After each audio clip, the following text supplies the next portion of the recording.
अल्लाह के पैगम्बर हजरत सुलेमान अलैहिस्सलाम हवा में उड़ के जा रहे हैं, तख्त हवा के कांधे पे है, उड़ के जा रहे हैं, परिंदे साया किए हुए हैं, जिन्नात की फौज भी साथ है। आपने ऊपर से नीचे झांक के देखा, समंदर के ऊपर तख्त उड़ रहा था। आपने देखा मौजें उठ रही समंदर में, बड़ी तेज तेज मौजें। देख के हवाओं को हुक्म दिया जरा किनारे तो उतार दो। हवाओं ने नीचे उतारा। उतरने के बाद आपने कहा है कोई जो जमीन की तह में जाए और पता लगाए कि ये मौजें कहां से आ रही हैं? तो सब चुप थे। एक जिन था आगे बढ़ा, उसने कहा हुजूर मुझे इजाजत दे मैं देख के आऊं।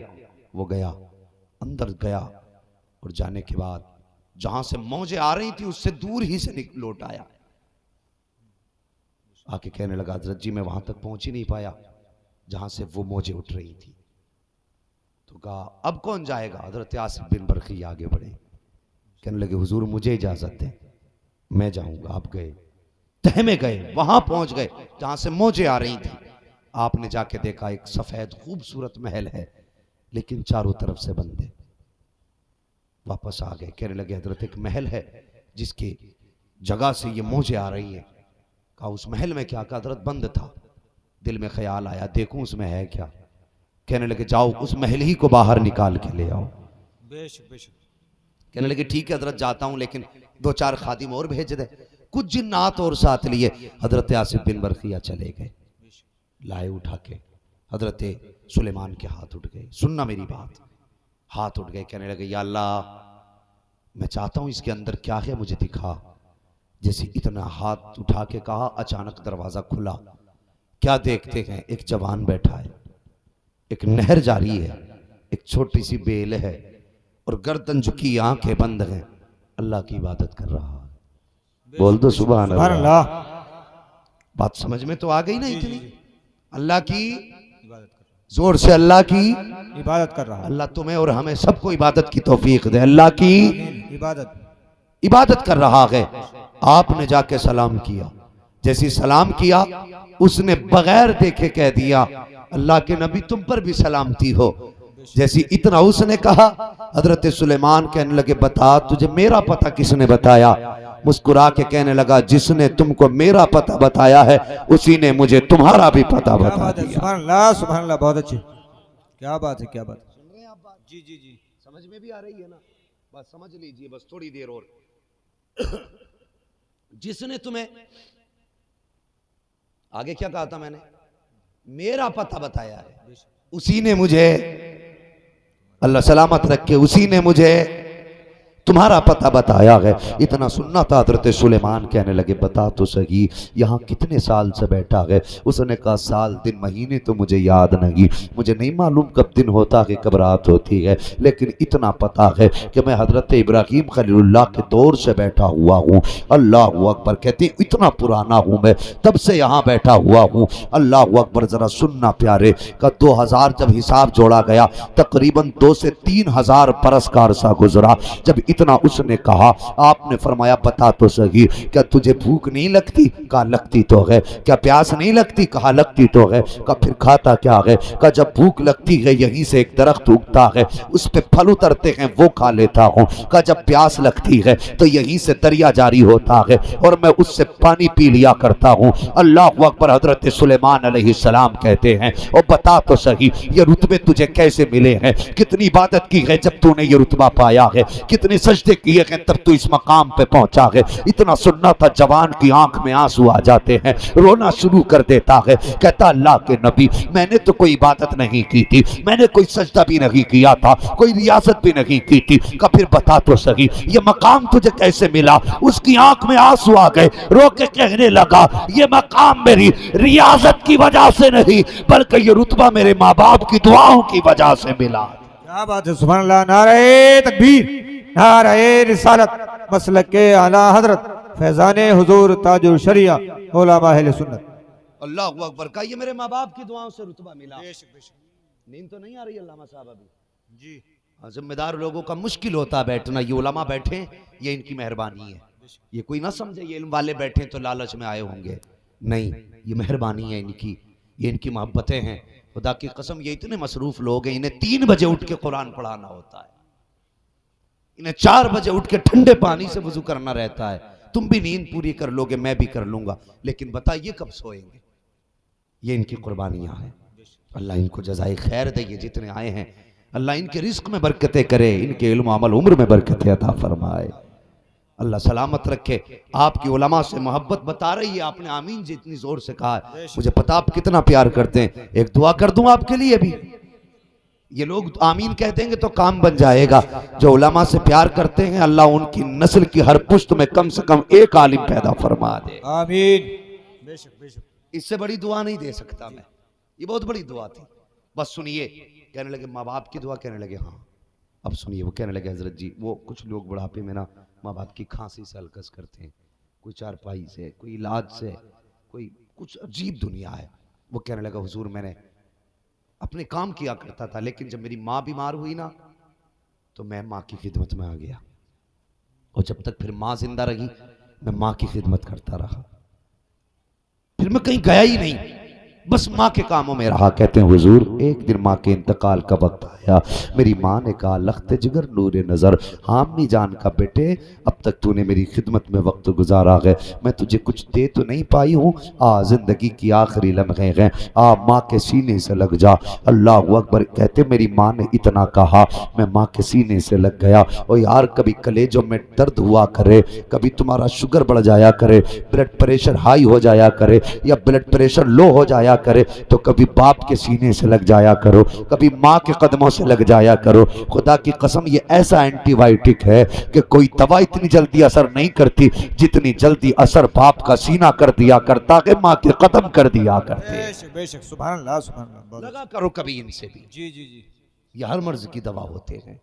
अल्लाह अकबर। माँ कहने लगी बेटे मेरे सीने से आके लग जा। कहते हैं हजरत जी मैं माँ के सीने से जाके लग गया। कहा जैसी माँ के सीने से लगा मेरी माँ के हाथ उठ गए। मेरी माँ ने हाथ उठा के कहा या अल्लाह ये पूरी जिंदगी मेरी खिदमत में रहा, आखिरी वक्त इसने मेरे लिए उतना खर्च किया, मेरे मालिक मैं तुझसे दुआ करती हूँ या अल्लाह अगर मेरे बाद ये बुरे काम करेगा तो दोज़ख में जाएगा, जब ये दोज़ख में जाएगा एक माँ का दिल टूट जाएगा, माँ कैसे गवारा करेगी मेरा बेटा दोज़ख में चला जाए। इसलिए मेरे अल्लाह मेरे बेटे को अपनी इबादत की तौफीक दे देना। अल्लाह अकबर। ये माँ की दुआ थी कि मेरे बेटे को अपनी इबादत की तौफीक दे देना। और मेरी कौम की बेटियों तुमने अपने बेटों को बिल्डिंग की बात दुआएं दी हैं, गाड़ी की दुआएं दी हैं, तुमने दुनिया का बड़ा आदमी बनने की दुआएं दी हैं, तुमने ताकतवर बनने की दुआएं दी, तुमने इज्जतदार बनने की दुआएं दी। क्या ही अच्छा होता जन्नती बनने की दुआएं दे देती, इबादत गुजार बनने की दुआएं दे देती, पंज वक्ता नमाजी बनने की दुआएं दे देती। अल्लाह अकबर। माँ ने कहा था या अल्लाह अगर ये दोज़ख में गया तो मुझे तकलीफ हो जाएगी, ए मेरे परवरदिगार मेरे बेटे को इबादत की तौफीक दे देना। कहना माँ ये दुआ करके चली गई। उसके बाद बाप की तबीयत खराब हुई, फिर मैं बाप की खिदमत में आके लग गया। मैं बाप की जिंदगी के आखिरी दिनों में बाप की खिदमत करता रहा। कहता फिर वो दिन भी आ गया जब बाप की सांसें खत्म होने वाली थी। मेरे बाप ने आवाज दी बेटे तूने आखिर में माँ से दुआएं ली हैं, आज आखिरी बार बाप के सीने से लग के भी दुआएं ले ले। अल्लाह अकबर। कहता तब मेरे बाप ने मुझे सीने से लगाया और लगाने के बाद कहा था बेटे इबादत की दुआ माँ दे के गई थी, लेकिन याद रखना हमने तारीखें पढ़ी हैं, बड़े बड़े इबादत गुजारों की इबादत शैतान ने छीन ली है, बड़े बड़े साजिदों के सजदे बेकार कर दिए हैं शैतान ने, बड़े बड़ों की रियाजतें छीन ली है शैतान ने। माँ ने सिर्फ इबादत की दुआ दी है। बेशक हो सकता है बेटे कि तू इबादत गुजार बन जाए, लेकिन तेरी इबादत को शैतान छीन ले। कहता मैं तुझे एक दुआ दे के जाता हूँ। कहा बाबा कौन सी दुआ? कहता मेरे बाप ने सीने से लगाया और एक जुमला कहा था या अल्लाह इसको दुआ इबादत की माँ दे के गई है, एक इबादत की दुआ ये बाप भी करना चाहता है। ए मेरे मालिक मेरे बेटे को ऐसी जगह इबादत की तौफीक देना जहां से शैतान का गुजर भी ना हो सके, शैतान पहुंच ना सके। कहता हजरत मैं उस जगह पे था जहां पर शैतान तो क्या उसकी नस्ल नहीं पहुंच सकती। तब हजरत सुलेमान ने कहा था फिर यहां कैसे आ गया? उसने कहा हजरत बाप के इंतकाल के बाद जब मन नहीं लगा मैं दरिया के किनारे घूमने के लिए आया। मैंने क्या देखा? खूबसूरत महल है। मैं इस महल के अंदर गया, फिर दरवाजा बंद हुआ, फिर पता नहीं था मैं कहां था, किसे चला गया, कितने दिन रहा। हजरत सुलेमान कहते हैं बता तू समंदर की तह में था, क्या तुझे डर नहीं लगा कि तू समंदर की मौजें डुबा भी सकती है? उसने कहा था हजरत जी जिनके साथ माँ की दुआएं होती हैं वो डूबा नहीं करते, अगर डूबते भी होते हैं तो किनारे लग जाया क्या कर। बात है, नारे तकबीर, अल्लाह अकबर, या रसूल अल्लाह, जिंदाबाद जिंदाबाद, अल्लाह अकबर, अल्लाह अकबर। ये माँ बाप हैं जी जी जी, ओ यार, इनकी दुआएं ले लिया करो। बेशक, मरा फिर यार किसी किसी के गले में हजरत इतना मोटा तावीज है, इतना मोटा तावीज घंटे के घंटे लटकाए घूम रहा गले में। मैं कहता हूं दावे के साथ सुबह शाम माँ बाप की दुआएं ले लिया कर, खुदा की कसम किसी तावीज की जरूरत नहीं पड़ेगी। और ये भी सुन लो, जिम्मेदार जगह है, जिम्मेदार उलमा हैं और बड़ी बड़ी शख्सियतें मौजूद हैं। बेशक बेशक, इनकी मौजूदगी में कह रहा हूं, अगर माँ बाप नाराज हैं, उनका दिल दुखाया है, तो ये 2 लाइनों का तावीज क्या पूरा कुरान गले में लटका ले तब भी तुझे फायदा नहीं हो सकता है, नहीं हो सकता। और अगर माँ बाप राजी है, सिर्फ बिस्मिल्लाह पढ़ के गले में डाल, खुदा की कसम सिर्फ बिस्मिल्लाह तेरी जिंदगी के लिए काफी हो जाए। बेशक बेशक, वजीफे पूछे फिर, या वजीफा बता दो, कैसे नींद ना आ रही, आगे कहां से? अम्मा अब्बा की नींद उड़ाए बैठा और खुद वजीफे ढूंढ रहा है। माँ बाप वो किताब है जिसे तुम लिखोगे, पढ़ के तुम्हारी औलाद सुनाएगी। बेशक, और ये कुछ गुनाह ऐसे हैं जिनकी सजा अल्लाह ने दुनिया में भी रखी है, आखिरत में भी रखी है। और उन्हीं में से गुनाह माँ बाप की नाफरमानी है, माँ बाप की नाफरमानी। आज बंदा जानते हो चिल्लों में जा रहा है, लंबे लंबे कह रहा मैं जा रहा हूँ तबलीग करने, अम्मा रो रही है घर में, वो तबलीग करने मरा जा रहा, पता नहीं किन्ने फजीलत बता दी, अम्मा को रोता हुआ छोड़ के चिल्ले पे जा, मस्जिद में जाके सो, अम्मा चटाई बिसोना सब लिए घूम रहे भाई, जिनको निकाला मस्जिद नबी से नबी ने वो फिर रखे हैं आज भी बिस्तर लिए हुए, जी जी जी, लिए घूम रहे। मैं स्टॉप के टहल लिया मनहूस, जी जी जी, हुजूर की बारगाह में एक सहाबी आ गए, कहने लगे हुजूर मैं जिहाद पे जाना चाहता हूँ, क्या करोगे? का गर्दन कटाऊंगा दीन के लिए, अल्लाह राजी हो जाएगा। मेरे हुजूर ने फरमाया अहय्युन वालिदा का, क्या तेरे माँ बाप जिंदा है? उसने कहा जी। मेरे हुजूर ने फरमाया जा उनकी खिदमत कर ले, अल्लाह तुझे घर के अंदर जिहाद का सवाब अता फरमाए। बेशक बेशक, सुभान अल्लाह, अल्लाह तुझे जिहाद का सवाब। एक बंदे ने सुना कि मदीने में कोई ऐसा आया है कि वो रब का इतना प्यारा है जिससे वो राजी हो जाए उससे खुदा राजी हो जाता है। बेशक बेशक, उसने इतना सुना, कई मील दूर रहा करता था शहर मदीना शरीफ से। अल्लाह अकबर, मदीना शरीफ भी बड़ा मीठा नाम है, जबान पे आ जाए तो रूह ताजा हो जाती है, कानों तक आवाज पहुंच जाए तो जिस्म सैराब हो जाता है। लफ्ज मदीना शरीफ है इतना मीठा। अल्लाह अकबर, पता चला कोई ऐसा भी आया है जमीन पे, अगर वो राजी हो जाए तो खुदा राजी हो जाता है। अल्लाह अकबर, वो तलाश में था रब की, बड़ी कोशिशों के बाद उसे हुजूर का पता चला। अल्लाह अकबर, इकलौता था माँ बाप का, मेरे हुजूर की बारगाह का सफर किया, कई दिन सफर करने के बाद मुस्तफ़ा के कदमों में पहुंचा, हुजूर से जाके कहने लगा और प्यारे रब के लाडले बता तो सही, मैंने ये सुना है जिससे आप राजी हो जाते हो उससे खुदा राजी हो जाता है। मेरे नबी ने फरमाया सच सुना है तूने, जिससे मैं राजी उससे खुदा राजी। कहा मैंने भी इसी कोशिश में आया हूं, आप बताइए आप कैसे राजी होंगे? कहा क्या करोगे? कहा आपको राजी करके खुदा को राजी करना है। मेरे हुजूर फरमाते हैं क्या तेरे माँ बाप हैं? उसने कहा हाँ है। कहा किस हाल में छोड़ा है उन्हें? वो कहता हजरत रोते हुए छोड़ के आया हूं। कहा क्यों? कहा उनका इकलौता बेटा हूं, वो जाने की इजाजत नहीं दे रखे थे, मैंने रोता हुआ छोड़ दिया। हुजूर फरमाते हैं जा वापस चला जा, मेरी खिदमत में रखने की जरूरत नहीं है। जिन्हें रोता हुआ छोड़ के आया है उनके लबों पे हंसी लौटा दे, अगर वो राजी हो गए तो मोहम्मद भी राजी हो जाएगा, मोहम्मद का खुदा भी राजी हो। क्या बात है, नारे तकबीर, नारे रिसालत, मसलक के आला हजरत, नबी के गुलामों की शान, जन्नत के हैं मेहमान। अब्बा की खैर नहीं, पीरों के नीचे सोना बिछा रहे हैं। भाई तेरा सबसे बड़ा पीर तेरा बाप है, इनके हाथों को चूमना हमारे लिए शर्फ की बात है, लेकिन इनके हाथों को चूमना भी तभी शोभा देगा जब हम घर से माँ के बाप के हाथ चूम के आए। ये तुम्हारे लिए सबसे बड़ा पीर। मैंने कहा था नसीब वाले हैं वो बेटे जिनको आखिरी वक्त में माँ बाप दुआ दे जाते हैं, बड़े नसीब वाले हैं। और हुजूर ने फरमाया सुनो,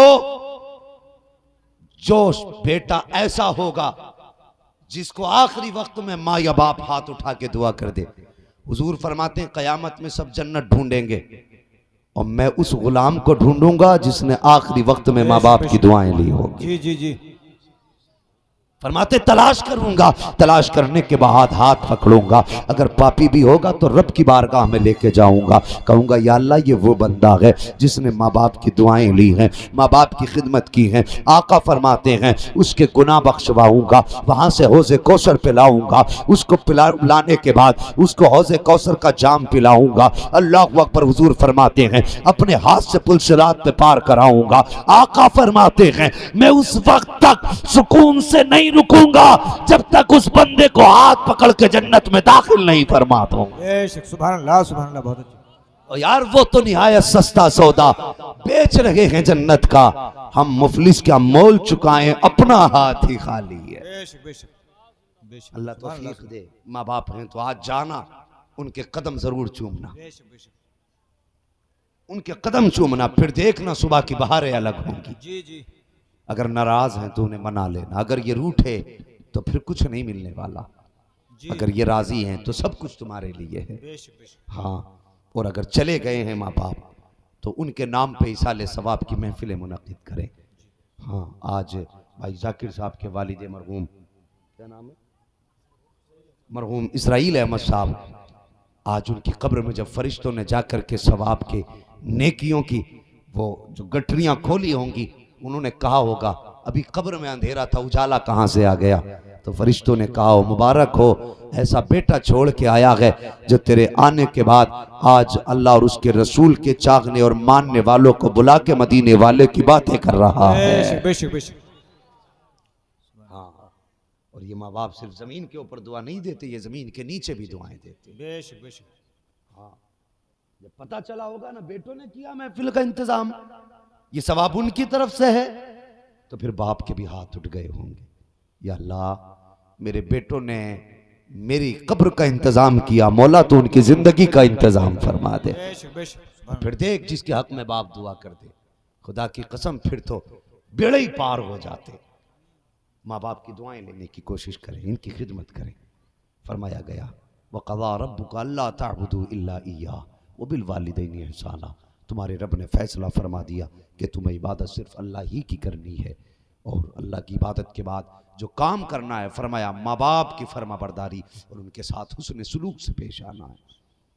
क्या मतलब है, आप पूरी रात क़याम में खड़े रहिए और सुबह तुमने इस हाल में की कि तुम्हारे माँ बाप या तुम्हारी माँ या तुम्हारा बाप तुमसे नाराज़ है, अल्लाह पूरी रात की इबादत मुँह पे मार देगा। फरमाएगा जब तेरा बाप ही तुझसे राज़ी नहीं तो मैं तुझसे राज़ी क्यों हो सकता हूँ।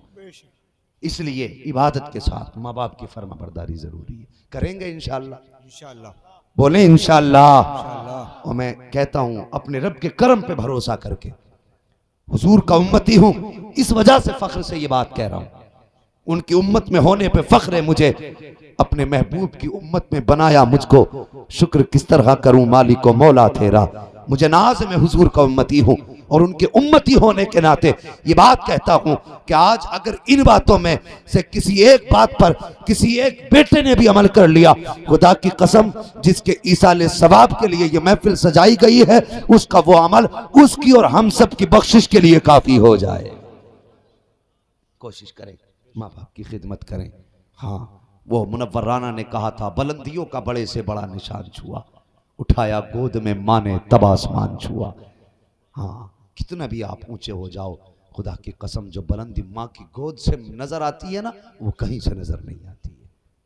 समझ रहे मेरी बात, अगर माँ है तो इज्जत करो, बाप है तो कदर करो। कभी ये मत समझना मेरे बाप ने मेरे लिए क्या किया, बस इतना समझ लेना वक्त ख़त्म मेरा, बस इतना सोच लेना अगर आधार में उसका नाम ना होता तो समाज में तेरा कोई वकार नहीं होता। सिर्फ इतना समझ लेना, बाकी तो एहसानात उसके बहुत हैं। अगर तेरी आईडी पे बाप का नाम ना हो तो बता तुझे समाज में कहां जगह मिलेगी? है कोई जगह? और उसका नाम तुझे माशरे में इज्जत देता है, उसका नाम तुझे माशरे में वकार देता है, उसका नाम माशरे में तुझे रहने की जगह देता है, समाज में तेरे लिए ठिकाना है तेरे बाप का नाम। बता, जिसके नाम में इतनी पावर है उसकी जात में कितनी पावर होगी।